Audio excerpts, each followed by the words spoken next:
국민들이 후쿠시마 산을 모르고 잡수시는 일은 없어야 되지 않겠습니까?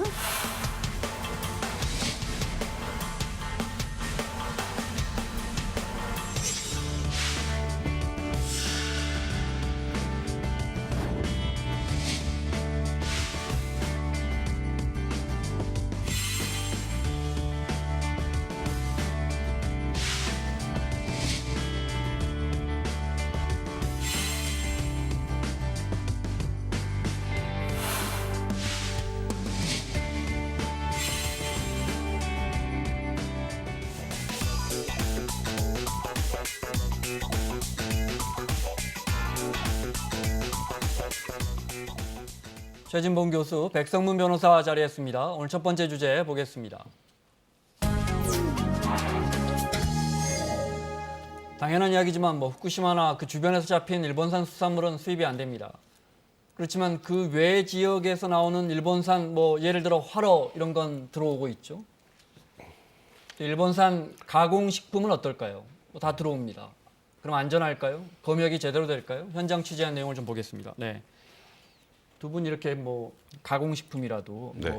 일본산 커피, 드립커피라든지 초콜릿이라든지 할 때 신경 쓰여요? 사실 확인 잘 안 하죠? 사실 그 처음에 후쿠시마 원전 사고 났을 때 네. 그때 조금 그러다가 이제 일본을 가긴 좀 그렇겠다 그런 정도였지 네. 우리가 먹는 먹거리에 그런 문제가 발생할 거라는 생각은 못했죠. 그리고 그 뒤로 쭉 그냥 가끔 한 번씩 이제 먹을 일 있으면 먹게 됐었는데 저도 이번에 이 내용을 보니까 좀 네. 섬찟하네요. 가공식품이라고 하는 게 사실은 잘 드러나지 않거든요. 그게 네. 뭐가 일본산이 들어있는 게 아주 조그만 것으로 쓰여져 있어요. 그러다 보니까 발견하기 힘들어서 실제적으로 우리 국민들이나 저도 마찬가지입니다만 그걸 꼼꼼히 다 살펴서 이 초콜릿 안에 일본산 가공식품의 내용 중에 뭐가 들어가 있나 이것까지 찾기는 좀 어려워서 사실은 좀 실제적으로 삶 속에서 찾기 어려운 상황입니다. 네. 저희가 말은 이렇게 하고 보도는 이렇게 하지만 사실 그거 들여다본다는 게 쉬운 일은 아닌데 자 먼저 가공식품 잠깐 살펴보겠습니다. KBS가 문건을 입수했는데 보겠습니다. 일본 식자재만 판매하는 마트에 가가지고 냉동식품도 있고요. 조미료도 있을 거고 장류 이런 것도 있을 거고 과자도 있을 거고요. 다양한 가공식품들이 있죠. 요즘 잘 안 팔릴 텐데 하나씩 좀 볼게요. 이건 이제 드립 커피입니다. 물해서 5개월 전에 방사능이 검출돼서 통관 과정에서 반송된 건데 그대로 들어와서 팔리고 있습니다. 또 다른 제품, 이건 초콜릿인데 네, 아이들이 즐겨 먹는 유명 브랜드인데 여기서도 방사능이 소량이지만 검출이 됐습니다. 최근 5년 동안 이렇게 19종이나 17톤이나 된답니다. 양으로 치면. 네. 특히 수산물이 금지된 후쿠시마 등 8개 현에서도 생산된 가공식품입니다. 거기서 이제 수산물은 못 들어오지만 이런 건 들어오는 거예요. 네. 껌 첨가물, 건강 보조제에 들어있는 원료에 국민들이 후쿠시마 산을 나옵니다. 모르고 잡수시는 일은 없어야 되지 않겠습니까? 그래서 국민의 안전한 먹거리를 제공하는 식약처는 관련 대책을 확실하게 마련해줘서 기준치보다 많이 높거나 하나 먹으면 크게 되거나 그런 네. 건 아니죠. 그렇죠. 일단 네. 식품을 수입할 때 허용하는 방사능 기준치가 1kg당 100베크렐 정도가 네. 되는데 지금 이렇게 가공식품에서 방사능 성분이 나왔다라고 하는 건 이 수치에는 미치지 못합니다. 네. 못하지만 그래도 이게 일본 최근에 지금 올림픽과 관련된 얘기도 나오고 있는 그런 상황 아니겠습니까? 그리고 어쨌건 이 먹거리가 누적이 되다 보면 네.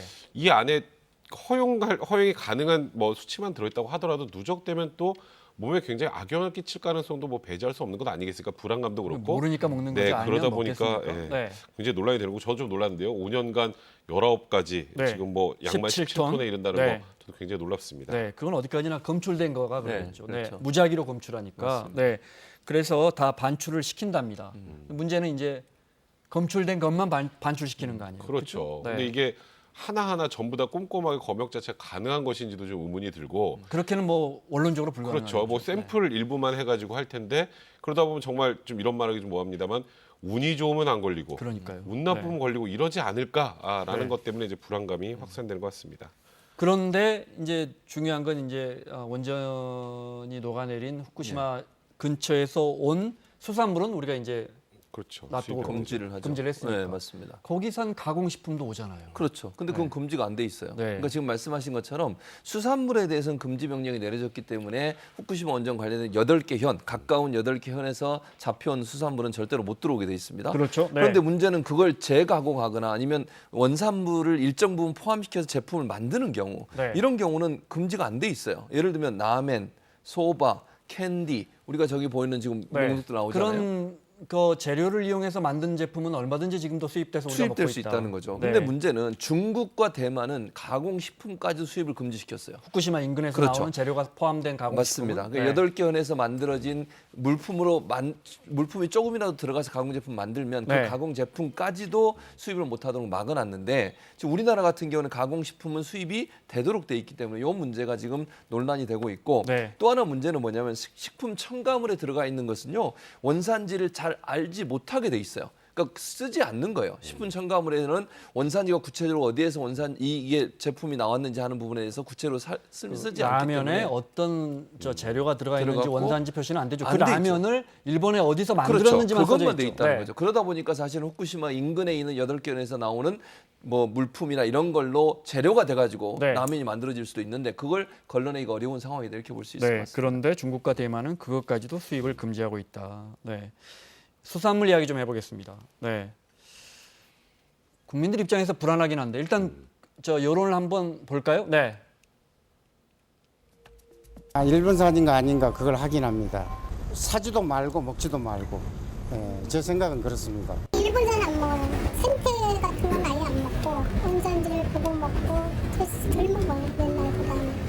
일본의 방사능이 오염될 수도 있는 수산물을 우리나라에서 수입도 할 수 있을 가능성이 있기 때문에 좀 신경을 쓰고 있습니다. 자, 아까 장정숙 의원이 그랬잖아요. 알고는 먹어야 할 거 아니냐. 그렇죠. 네, 보죠. 후쿠시마 주변 수산물은 뭐 횟감이라도 네, 그렇죠. 수산물은 안 들어오지만 그 외 지역 수산물은 어쨌든 지금 우리 시장에 들어와서 우리가 먹고 네, 있는 거죠. 맞아요. 그리고 우리가 흔히 많이 먹는 도미, 뭐 네. 가리비, 뭐 멍게 같은 건 일본산이 훨씬 많습니다. 그렇군요. 그리고 저 놀랐는데 가리비가 이제 1kg에 한 18,000원 정도 팔리는데 거의 일본산일 가능성이 거의 100%라고 하는데요. 네. 이게 제가 나중에 좀 알아봤더니 이게 가격 차이가 굉장히 크대요. 네. 그러니까 이걸 팔면 마진이 많이 남는 거죠. 쉽게 말하면 네. 그런 것도 있고 실제로 생산도 또 일본에서 많이 되니까 뭐 사실 이게 어쨌건 허용이 되는 수산물이니까 시장 상인들 입장에서는 가져다 놓을 수밖에 없는 거고 네. 또 소비자들이 달라고 하니까 줄 수밖에 없는 거고 이제 그러다 보니까 지금 저런 것들이 어느 정도 유통이 되는 것 같고요. 근데 아까 말씀하셨던 것처럼 저도 놀랐는데 생태는 100% 일본산이라고 합니다. 네. 그래서 최근에는 이 생태와 관련해서는 이제 불매 운동이 시작되면서부터는 이제 일본산인지 아닌지를 좀 확인하시고 안 사가시는 그런 경우가 화면에 가림이 많은데 나오네요. 네. 근데 이제 뭐 그것과 상관없이 그냥 가격 보고 좀 괜찮은데라고 생각하고 사시는 분들도 있기 때문에 문제가 될 수 있는 겁니다. 네. 자, 중요한 건 이제 후쿠시마 근처만 아니면 네. 수산물이 들어오고 있고 방금 보신 것처럼 그런 해산물을 우리가 직접 먹고 있고. 근데 이제 검역만 잘하면 걸러내면 되니까 방사능 성분이 그렇죠. 조금이라도 나오면 다시 반출하면 되니까. 그렇죠. 그런데 과연 제대로 검역을 하고 있을까? 어제 KBS의 제보자들 화면 잠깐 보겠습니다. 오전 8시쯤에 부산항 국제여객터미널에 일본산 화로차들이 이렇게 이제 줄지어 들어옵니다. 통관 절차를 봤더니 세관 직원들이 네, 여기서 하나 봐요. 네. 세관 직원들이 이렇게 육안으로 보고요. 이렇게 수조를 여는데 작업장으로 가서 세관 직원들이 봅니다. 네. 꺼내내서 보여주고 도로 넣어요. 네, 육안으로 그냥 보는 거예요. 그리고 끝납니다. 네, 특별한 무슨 뭐 검사를 하는 게 아니에요. 그럼 검사는 어디서 할까? 차를 한번 쫓아가 봤습니다.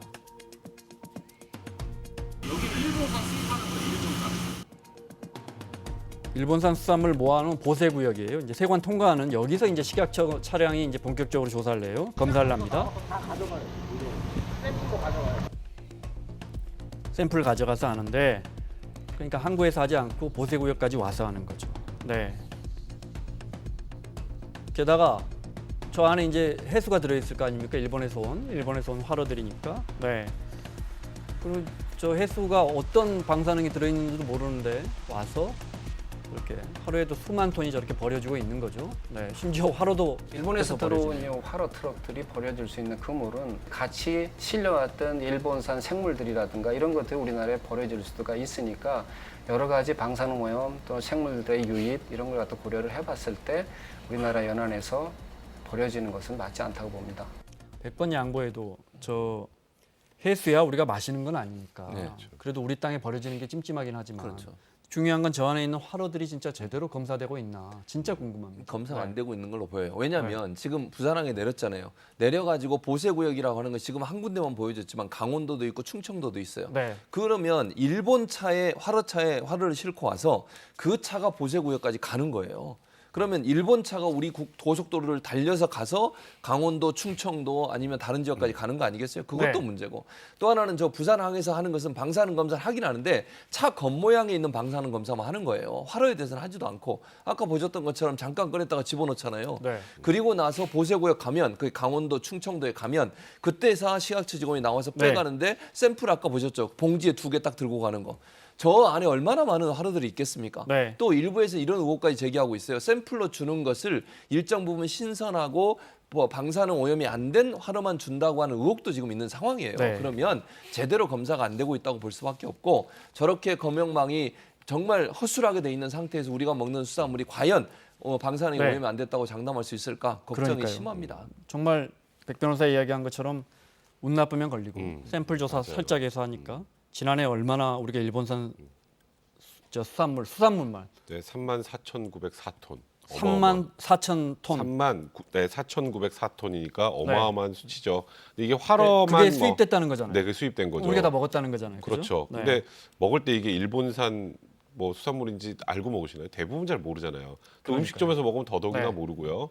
이제 그러니까 물론 이 수입 자체를 뭐 아예 막을 수는 없겠죠. 네. 하지만 지금 최근에 한일 간의 관계 관련해서 이제 이 방사능 관련한 문제가 지금 계속 문제가 대두되고 있는데 네. 그럼 국민들이 불안할 수밖에 없거든요. 네. 그러면 최소한 우리는 확실하고 안전한 검역을 합니다라는 그런 메시지는 줘야 저희도 안심하고 뭐 일본산의 해산물이건 우리가 모르고 먹을 수 있는 건 먹어도 괜찮을 네. 텐데 이게 지금 조금 전에 최진봉 교수님 말씀하셨던 것처럼 이게 좀 불안하다는 느낌이 들면 사실 국민들의 불안감은 커질 수밖에 없는 거죠. 네. 3만 4천 톤을 3만 5천 톤을 우리가 일본산 수산물을 지난해 먹었습니다. 알고 드셨는지 모르겠습니다. 하나만 더 살펴보겠습니다. 그러면 진짜 후쿠시마 주변의 수산물은 진짜로 안 들어오고 있을까? 화면 보겠습니다. 다른 일본 화로차를 한번 쫓아가 봤어요. 여객터미널 나와서 네, 아오모리라고 써져 있죠. 네, 아오모리는 2011년 후쿠시마 원전 사고 이후에 수출이 금지된 그 한 지역 중에 하나입니다. 네, 저 제일 위에가 아오모리입니다. 저 홋카이도 밑에. 네, 저기서 수입하면 안 되는 건데 차에는 아오모리라고 딱 써져 있습니다. 네, 운송 업체를 쫓아가 봤어요. 네, 그랬더니 이 업체는 화로 수입하는 차인데 이 업체는 홋카이도 수산물을 그러니까 그 위죠 바다 위에가 이제 삿포로 있는 데가 홋카이도인데 홋카이도 수산물을 한국으로 운송한다고 합니다.